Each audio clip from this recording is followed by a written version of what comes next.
ভোর ভোর উঠে গিয়েছি, তাড়াতাড়ি উঠে পড়ে প্রথমে ব্রহ্মা প্রণাম করে নিয়েছি। প্রণাম করে নেওয়ার পরে বারান্দার যে দ্বারগুলো আছে, দ্বারগুলো ভালো করে ঝাড়ু দিয়ে দিচ্ছি আর মুছামুছি করব। যেহেতু আমরা গ্রামে বিলং করি, তাই আমাদের কিন্তু মেয়ে বউদের কাজ কিন্তু সকালে উঠে পড়েই কিন্তু ঝটপট করে প্রথমে বাসি কাজগুলো সেরে নিতে হবে। ইচ্ছা থাকুক আর না থাকুক, আমাদের কিন্তু বাসি কাজ করতে হয়, যেহেতু আমরা গ্রামে বাস করি। আর ওয়েদার এখন খুবই খারাপ, কখনো রোদ হচ্ছে, কখনো বৃষ্টি হচ্ছে। আমার কিন্তু গলা ধরে গেছে, ভয়েতে একটু অসুবিধা হচ্ছে, কিন্তু কি করব, তোমাদের সাথে না ভিডিও শেয়ার করলে আমারও মনটা কিন্তু খুব খারাপ লাগে। হ্যালো এভরিওয়ান, তোমরা সবাই কেমন আছো? আমি রাধা তোমাদের জন্য নতুন এক মিনি ব্লগ নিয়ে চলে এসেছি।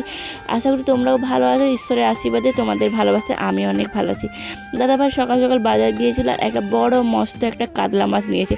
এটা কিন্তু 5.5 কেজির কাতলা মাছ। কেন এই কাতলা মাছটা এনেছে সেটাও তোমাদেরকে বলবো। আর আমার সোনা পাপা দেখছো কত খুশি, কত হাসাহাসি করছে, কারণ ওইখানে তোমাদের দাদাভাই মাছ বানাচ্ছে, ওটা দেখেই কিন্তু খুব আনন্দ করছে। ঝটপট করে দাদাভাই মাছ বনে নেওয়ার পরে আমাদের বাড়িতে যে প্রথমে উঠবে তাকে কিন্তু পাখির ঘর আগে দেখতে হয়, কারণ পাখির খাওয়ার জল সব কিছুটা চেঞ্জ করে দিতে হয় আমাদেরকে। তাই তোমাদের দাদাভাই এখানে খাওয়ার চেঞ্জ করছে আর পাপাকে নিয়ে দেখাচ্ছি। ও খুব আনন্দ পায় পাখি দেখলে, আর খুব আনন্দ করে। তারপরে দাদা এসে ওকে নিচ্ছে আর ওকে দুষ্টামিও দারুণ করে ও দাদাভাইয়ের সাথে। তারপর পাখির খাওয়াটা তোমাদের দাদাভাই দিয়ে দিচ্ছে, জলটা আমি বদলে আমি জলটা দিয়ে দিচ্ছি।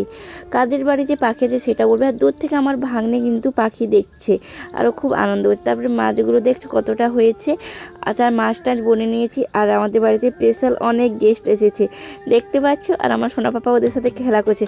কেন এরা সবাই এসেছে অবশ্যই জানতে হলে পরের নেক্সট ভিডিওতে কিন্তু তোমরা সবাই দেখবে।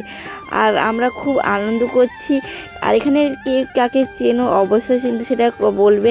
সে আমার সোনা পাপা কত খুশি দেখেছো। এরা কিন্তু তোমার দাদা ভাইয়ের প্রত্যেকটা বন্ধু। বাই।